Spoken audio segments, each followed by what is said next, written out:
A gente já escutou, né, advogados e especialistas em direito aí, falando aqui no programa que é sempre bom a gente juntar provas na hora de acionar a justiça.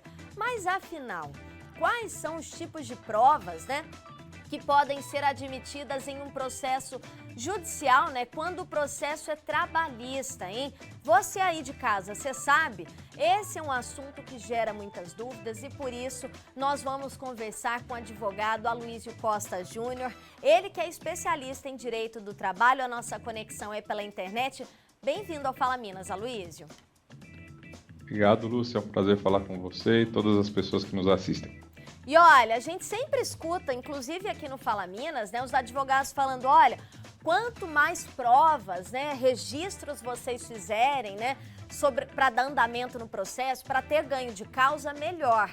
O WhatsApp, né, a gente sabe que hoje em dia todo mundo tem, troca mensagens, ele já é considerado aí pela Justiça do Trabalho uma forma de prova? Não, Lúcia, sim. Qualquer tipo de comunicação que deixa registros, ela pode ser utilizada, é claro que desde que de forma legítima, não seja um grampo ou uma invasão, enfim. Mas antigamente, né, se questionava, as coisas vão evoluindo, a tecnologia vai evoluindo. Então se questionava, por exemplo, se cópia de e-mail valia. Houve uma discussão e se consolidou que vale. Mesma coisa o WhatsApp hoje. No começo havia uma discussão sobre se poderia ser usada como prova em processo judicial, mas hoje é amplamente aceito. Claro que em alguns casos se exige uma comprovação, pode haver discussão sobre o conteúdo das mensagens e tudo mais, mas valor como prova com certeza existe sim. E aí é interessante a gente falar, inclusive, né, que o Tribunal Superior do Trabalho, ele autorizou a perícia técnica, né, em um caso em específico, para confirmar a veracidade de conversas, viu, gente, de WhatsApp, apresentadas por um vendedor que alegava ter recebido parte da remuneração por fora. A decisão, né, considerada relevante aí para a evolução da jurisprudência trabalhista no Brasil, ela reforça então, né, Aloísio, a tendência de admissão de meios digitais aí como prova válida, né, nessas ações judiciais. E aí nesse caso, né, ele teve a comprovação, né, de que essas mensagens realmente, né, não eram fraudulentas. Exato, a grande discussão que a gente percebe na prática, né, no dia a dia dos tribunais, quando aparece uma conversa de WhatsApp, são questionamentos relacionados ao fato de a pessoa muitas vezes apresentar apenas imagens, né, prints que a gente fala, de parte da conversa, que pode ser tirada de contexto, pode ser adulterada, mensagens podem ser apagadas. Então, de fato, assim, é uma prova que pode ser questionada em juízo, mas essa decisão que você comentou do TST, ela é de acordo com a lei, não é? Se houver apresentação de uma prova a respeito da qual haja suspeitas, né, quanto à veracidade, quanto ao fato de haver ou não uma adulteração, enfim, sempre que existe esse tipo de discussão de impugnação, o juiz pode determinar a realização de perícia. E, a princípio, a perícia tecnológica ela é capaz de identificar, né, se as conversas foram adulteradas ou não, se alguma mensagem foi ou não apagada. Tudo isso é possível numa perícia com um alto grau de certeza. Então, é uma medida válida e é bom que tenha sido tomada uma decisão num tribunal superior, deixando isso claro. Ô Aloísio, agora me surge uma dúvida aqui também. Não tenho nenhum print, né, dessa conversa, não tenho foto, não tenho vídeo, mas tem uma testemunha. Aquela testemunha, ela presenciou aquele, né, episódio ali, né, que acabou gerando ou nessa demissão ou num problema, né, de trabalho dentro da empresa.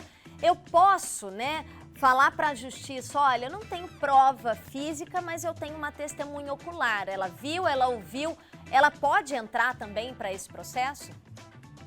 Pode. Testemunhas são importantíssimas em qualquer processo judicial. Claro, a depender do tipo de discussão, talvez nem caiba se é uma discussão de um contrato, de cláusulas de contrato, enfim. Mas quando a discussão se dá sobre fatos ocorridos e presenciados por terceiros, principalmente Estamos falando aqui do processo do trabalho, né? Num meio ambiente de trabalho em que geralmente o contato ali é pessoal, as coisas são dinâmicas, muita coisa não fica registrada mesmo. Então é muito comum que se use a prova testemunhal e que durante muito tempo, e até hoje, não é? É a prova mais usada e certamente uma das mais importantes nesse tipo de demanda, por conta do que eu falei.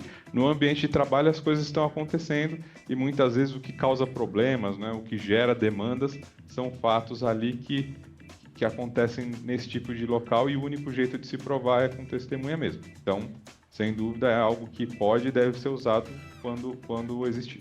Agora uma curiosidade, né? A gente está vendo aí a tecnologia, né? Tem como haver a perícia para constatar se foi adulterada essa mensagem, esse áudio, né? A perícia consegue verificar isso. E como saber se aquela testemunha, né, a prova testemunhal, se ela realmente está dizendo o que realmente aconteceu? O juiz, ele consegue identificar isso? Bom, a lei prevê algumas possibilidades, não é? Em primeiro lugar, toda testemunha que comparece em juízo, ela tem que prestar um compromisso de dizer a verdade. Nos filmes, principalmente nos filmes americanos, é aquela hora em que a testemunha põe a mão na Bíblia e diz que jura dizer a verdade. Aqui no Brasil é um pouco menos formal, mas é um compromisso de dizer a verdade. E se ela não fizer, se ficar constatado que ela mentiu, que ela não respondeu às perguntas que forem feitas com a verdade, ela pode ser, inclusive, processada por crime de falso testemunho. Então, e o juiz tem que advertir a testemunha a respeito disso. Então, normalmente, já é uma coisa preventiva que o juiz faz e que a lei prevê que desestimula aí qualquer testemunha a dizer o contrário. O contrário da verdade, né?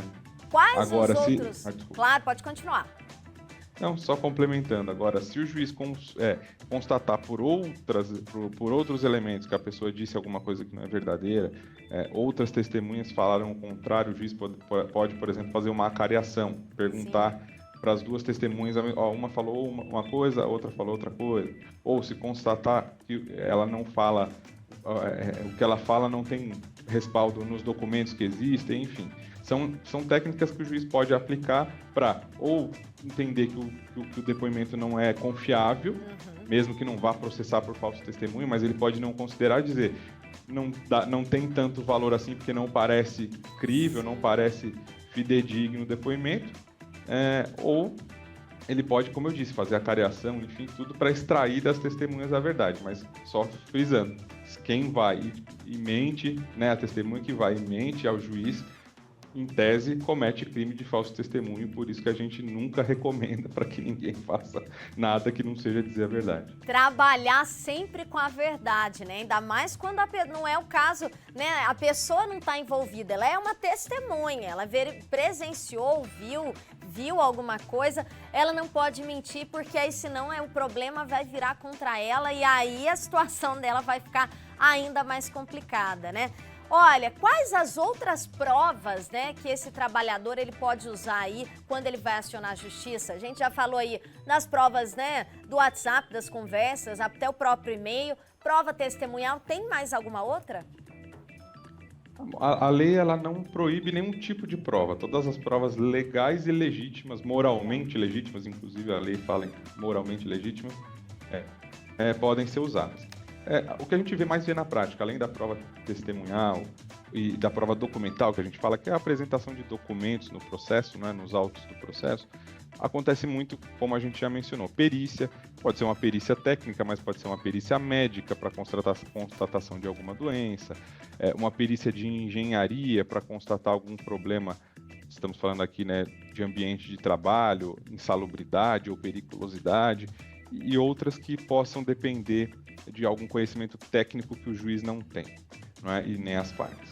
As partes podem até ter, mas que o juiz não tem.